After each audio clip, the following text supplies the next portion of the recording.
In the spring of 2025, the Trump administration's sweeping new tariffs on imported cars sent shockwaves through the global auto industry. These measures, designed to protect American manufacturing, also included a dramatic hike on Canadian steel and aluminum, two materials absolutely vital to car production. The sudden spike in costs rippled through factories and supply chains, leaving automakers scrambling to adapt. For many, it was a wake-up call about just how interconnected the industry had become. Ford, with its deep roots in both the US and Canada, found itself uniquely vulnerable. Its cross-border supply chains, built over decades for efficiency, now became a source of risk, exposing the company to higher costs and logistical headaches. Practically overnight, Ford was thrust into the center of public and media attention. Every move the company made was scrutinized, as analysts and reporters tried to predict what Ford's response would mean for the entire auto sector. Would Ford absorb the massive new costs, pass them on to consumers in the form of higher prices, or make drastic changes to its operations and workforce?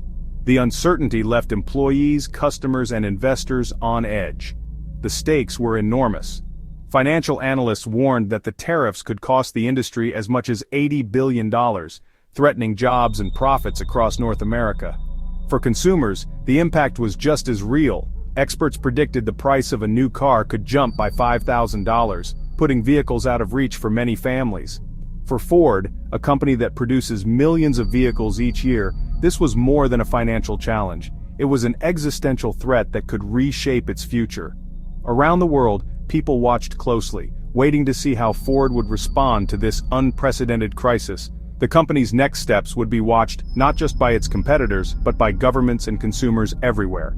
Ford's reaction would not only shape its own destiny, but also send a powerful signal about the future direction of the entire American auto industry. In this climate of uncertainty, every decision Ford made became a critical piece of a much larger economic puzzle, one that would affect workers, families, and the global economy for years to come. As the tariffs took effect, social media exploded with rumors about Ford's next move. The most alarming? Claims of mass layoffs and factory shutdowns, stoking fears about the future of American manufacturing. Other viral stories suggested Ford would halt US production or move operations abroad, painting the company as abandoning its roots. These rumors, often based on anonymous sources or misread reports, spread faster than facts could catch up. The result, a public perception shaped more by panic than reality. Ford now faced a dual challenge, managing real economic threats and fighting misinformation that threatened morale and consumer trust. The company had to act quickly, not just in business strategy but in public relations. In this environment, separating fact from fiction became as important as any financial decision. Ford's real response was far more measured than the rumors suggested.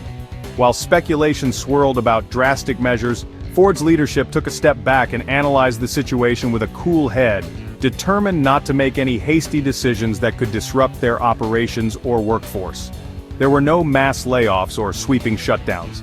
Instead, Ford launched a 2-month employee pricing program for all customers, slashing prices to keep sales strong. This bold move was designed to maintain momentum in a challenging market, making Ford vehicles more accessible and attractive to buyers who might have been on the fence. This aggressive incentive helped offset consumer hesitation and clear out inventory. Dealerships saw a surge in foot traffic, and many customers took advantage of the limited-time offers, giving Ford a much-needed boost in sales during uncertain times. At the same time, Ford announced targeted price increases, up to $2,000, on select models built in Mexico, like the Maverick and Mustang Mach-E, but only for vehicles produced after May 2, 2025. This strategic timing gave customers a clear deadline, encouraging them to buy sooner rather than later, while also allowing Ford to adjust to new cost pressures without alienating its loyal base. This approach let Ford absorb some costs while protecting its US-made lineup and giving buyers a window to act before prices rose. By differentiating between domestic and imported models, Ford signaled its commitment to American manufacturing and reassured customers concerned about rising prices. Ford's strategy was nuanced: short-term deals to keep showrooms busy, and selective price hikes to manage long-term costs. The company balanced immediate sales needs with future profitability, showing a level of foresight that set it apart from competitors who might have reacted more impulsively. Rather than panic, Ford used a mix of incentives and adjustments to navigate the new trade landscape. Their actions reflected a deep understanding of both market psychology and operational realities, ensuring stability for employees, dealers, and customers alike. The company's moves showed adaptability, not desperation. Ford's leadership demonstrated that even in the face of uncertainty, careful planning and a willingness to adapt can turn challenges into opportunities for growth. Ford's careful balancing act helped it weather the storm while keeping its core business intact. By staying focused on both immediate needs and long-term goals, Ford proved that resilience and smart strategy are key to surviving and thriving in a rapidly changing industry. Ford's secret weapon? A robust inventory. In May 2025, Ford had a 74-day supply of vehicles, well above the industry's healthy benchmark. This buffer let Ford keep prices stable and offer aggressive deals, while competitors with thinner inventories faced immediate pressure to raise prices or cut production. Ford's strong supply allowed it to play offense, attracting buyers with incentives, and defense, buying time to adjust its long-term strategy. While others scrambled, Ford's planning paid off. The company's inventory strength was a key reason it could avoid drastic moves and maintain stability. In a volatile market, this cushion gave Ford a decisive edge.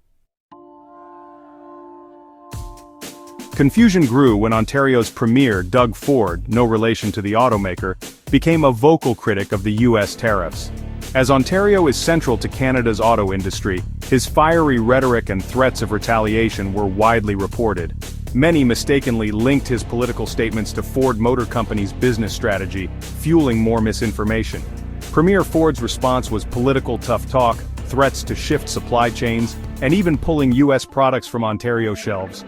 In contrast, Ford Motor Company focused on market-driven solutions, incentives, price adjustments, and inventory management.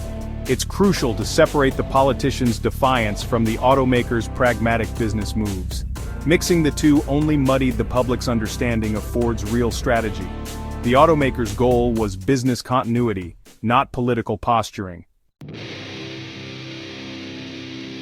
Ford wasn't alone in facing the tariff crisis. Every major automaker had to adapt. Stellantis paused production in Canada and Mexico, leading to U.S. layoffs. Exactly the kind of scenario rumors falsely pinned on Ford. Volkswagen added import fees to Mexico-made models, passing costs directly to buyers. Nissan halted U.S. orders for some models while ramping up domestic production. Luxury brands like Mercedes-Benz and Volvo shifted production to the U.S., but not without layoffs and disruption.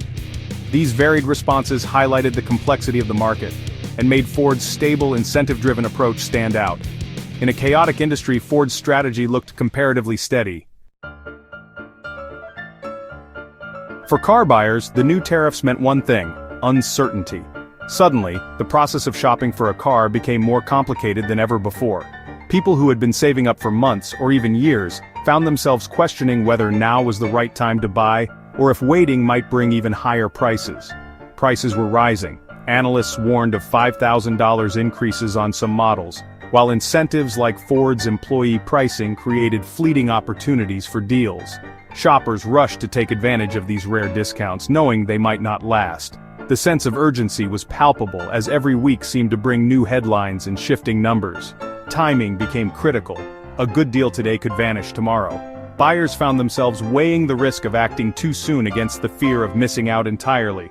The pressure to make quick decisions added a new layer of stress to an already major purchase. Supply chain disruptions led to production pauses and limited availability, especially for models reliant on imported parts.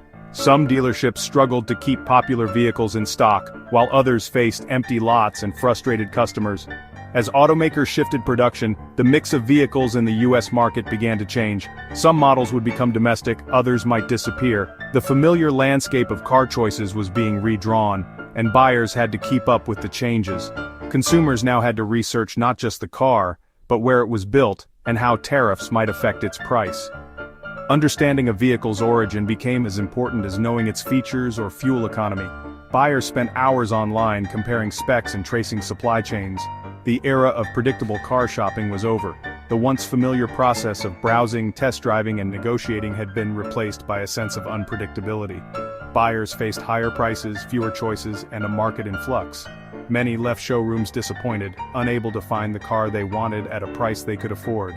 Navigating this new landscape required vigilance and quick decision-making. Shoppers needed to be informed, flexible, and ready to act at a moment's notice.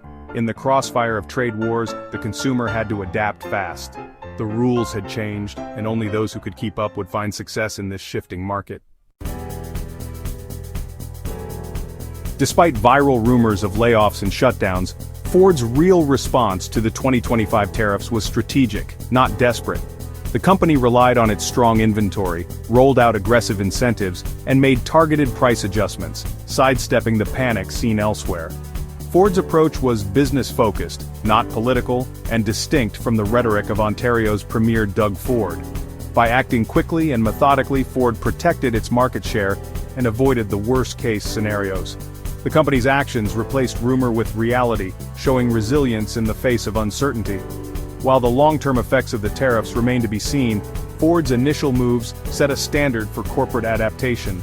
In the end, Ford's story was one of pragmatism and strength, not the collapse that so many feared. The facts, not the fiction, defined Ford's path through the tariff storm.